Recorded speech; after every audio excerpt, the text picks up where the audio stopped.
ഒരു വർഷം മുമ്പ് സൗദി അറേബ്യയിലേക്ക് വീട്ടുജോലിക്കായി പോയ ഇടുക്കി വാഗമൺ സ്വദേശി സുശീല ഇന്ന് ക്രൂരമായ പീഡനങ്ങൾക്ക് ഇരയായിക്കൊണ്ടിരിക്കുകയാണ്. പല പല വീടുകളിലായി രാവന്തിയോളം ജോലിയെടുക്കുകയാണ് സുശീല. ഇന്ന് തൊടുപുഴയിലുള്ള ഷംസീറാൻ എന്ന ഏജന്റാണ് സുശീലയെ കടത്തിക്കൊണ്ടുപോയിട്ടുള്ളത്. ഇന്ന് സുശീലയെ അന്വേഷിച്ച സുശീലയുടെ സഹോദരനാണ് പ്രവാസ ലോകത്തിലെത്തിയിരിക്കുന്നത്. ചോദിച്ചറിയാം സുശീലയ്ക്ക് എന്താണ് സംഭവിച്ചതെന്ന്. ഇതിനു മുമ്പ് പോയുള്ള ആളാണോ സുശീല? ആദ്യമായിട്ട് വീട്ടുജോലിക്കാ പോയുള്ളൂ. ഇവിടെ എന്തായിരുന്നു പണി?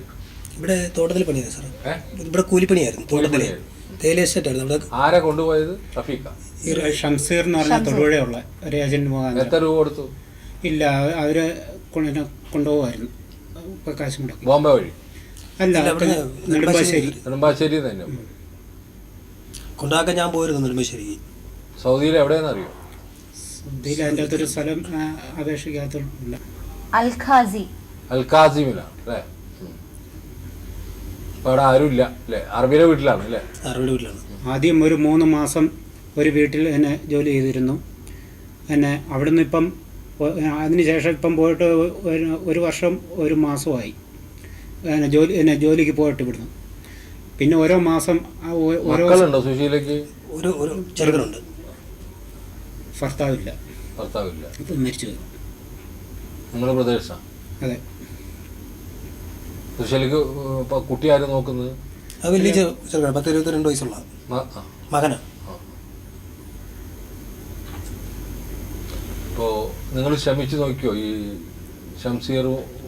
അവനെ വിളിച്ചിട്ട് പിന്നെ സാറേ ഇതിൻ്റെ അത് ഇപ്പോൾ ഒരു ആദ്യമൊക്കെ ഇങ്ങനെ പിന്നെ വിളിച്ചു കഴിയുമ്പോൾ ഷംസീർ എടുക്കുമായിരുന്നു. ഇപ്പം ഇങ്ങനെ പിന്നെ പീഡനം അതിനെ ശാരീരികമായും മാനസികമായിട്ട് ഇവർ പീഡിപ്പിക്കുകയാണ്. ശമ്പളം കൊടുക്കുന്നില്ല.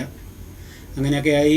പിന്നെ ഷംസീറിനായിട്ട് ബന്ധപ്പെട്ട് ഇങ്ങനെ കഴിഞ്ഞ് കഴിയുമ്പം ഷംസീർ പറയുന്ന 2 വർഷത്തെ എഗ്രിമെൻറ്റിലാണ് കൊണ്ടുവയ്ക്കുന്നത്. അത് എന്നാ കഴിയാതെ അവിടുന്ന് പോരാൻ പറ്റിയില്ല എന്ന നിലപാടിലാണ് ഈ കൊണ്ടുപോയത്. ഇന്ത്യൻ എംബസിക്ക് ഒരു കത്തായി, അതുപോലെ നോർക്കയ്ക്ക് ഒരു കത്തായി. മുഖ്യമന്ത്രിയുടെ നോർക്കയിലേക്ക് ഒരു കത്തായി. കൂടാതെ ഞങ്ങളിപ്പോൾ എന്തായാലും പ്രക്ഷേപണം ചെയ്യുകയും ചെയ്യാം. ഞങ്ങളവിടെ ആളുകൾ ഞങ്ങളുടെ പ്രവർത്തകരുണ്ട്. അവർ സുശീലയെ സംരക്ഷിക്കാനുള്ള ചെയ്യും. പ്രവാസ ലോക പ്രവർത്തകരോടാണ്. നമ്മൾക്ക് 100 കണക്കിന് ഇന്ന് ആളുകളാണ് ഇത്തരത്തിൽ ഒറ്റപ്പെട്ടു പോയ വീട്ടു ജോലിക്ക് പോയ ആളുകളുടെ കഥകൾ കേൾക്കാം. ഇതൊരു വലിയ ദുരന്തമായി മാറിക്കൊണ്ടിരിക്കുന്ന ഒരു കാഴ്ചയാണ് കേരളത്തിൽ നിന്ന് കാണിക്കുന്നത്.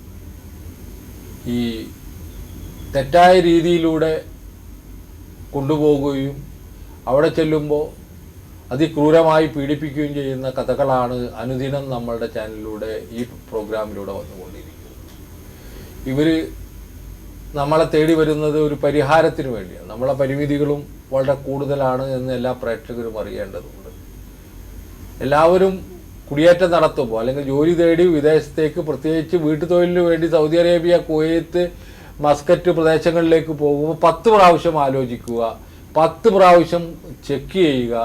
നിങ്ങൾ കോൺട്രാക്റ്റ് ഉള്ളവരാണോ പോകുന്നത്, അല്ലെങ്കിൽ ഏതെങ്കിലും തരത്തിലുള്ള നിയമപരമായ രേഖകളുമായിട്ടാണോ പോകുന്നത് എന്നെല്ലാം അന്വേഷിക്കേണ്ട ചുമതലയുണ്ട്. ഇത്തരത്തിൽ ചതിക്കപ്പെടുന്ന ആളുകളുടെ എണ്ണം അനുദിനം വർദ്ധിച്ചുകൊണ്ടിരിക്കുന്ന ഒരു കാലഘട്ടത്തിലൂടെയാണ് നമ്മൾ കടന്നു പോകുന്നത്. ഈ പാവപ്പെട്ട സഹോദരിമാർ ബഹുഭൂരിപക്ഷവും അതിഭീകരമായ ദാരിദ്ര്യം അനുഭവിക്കുന്ന സ്ത്രീകളാണ് എന്നുള്ളതാണ് സത്യം. രോഗം മൂലം ബുദ്ധിമുട്ടുന്നവർ, ഇങ്ങനെയുള്ള നിരവധി കാരണങ്ങൾ നികത്തിയിട്ടാണ് ഈ അമ്മമാർ വീട്ടുതൊഴിലിന് വേണ്ടിയിട്ട് പോകുന്നത്. ആരും സംരക്ഷിക്കാനില്ലാത്തൊരവസ്ഥയാണ് ഇവരുടെ മുന്നിൽ. എംബസി പറഞ്ഞ് ഞങ്ങൾക്കൊന്നും ചെയ്യാൻ പറ്റില്ല എന്നാണ് എംബസി ഏത് കാലത്തും പറയുന്നതാണ്. തീർച്ചയായിട്ടും സുശീലയെ നാട്ടിലെത്തിക്കേണ്ട ഒരു ധർമ്മം നമ്മളിലുണ്ട്. സുശീലയുടെ ഫോൺ നമ്പർ ഇതിലുണ്ട്. സുശീലയും ഞങ്ങളുടെ ബന്ധപ്പെട്ട ആളുകളെ, ഞങ്ങളുടെ ഉത്തരവാദിത്തപ്പെട്ട ആളുകളെ സൗദിയിലുണ്ട്. അവരുമായി ഫോണിൽ നിങ്ങൾ സംസാരിക്കണം. നിങ്ങൾക്ക് വേണ്ടുന്ന എല്ലാ സഹായങ്ങളും അവർ ചെയ്തു തരുന്നതാണ്. സുശീല നാട്ടിലെത്തണം എന്നാണ് ഞങ്ങളെല്ലാവരും ആഗ്രഹിക്കുന്നത്. സാർ, അതിപ്പോൾ ശമ്പളം കൊടുക്കുന്നില്ല. പകുതി ശമ്പളം പോലും പെങ്ങളുടെ കൈ കിട്ടത്തില്ല. അവിടെ ഈ ഏജൻറ്റ് വാങ്ങിക്കുമെന്ന് പറയും. ഒരു 5-6 മാസമായിട്ട് ശമ്പളം അങ്ങനെ കൊടുക്കുന്നില്ല അവർ. നമുക്ക് നോക്കാം. എന്തായാലും ഇപ്പോൾ നിങ്ങളിപ്പോൾ ഈ അപേക്ഷകളൊക്കെ അയക്കുക. അപ്പോൾ ഒരു ഇതുണ്ടാവും കേട്ടോ.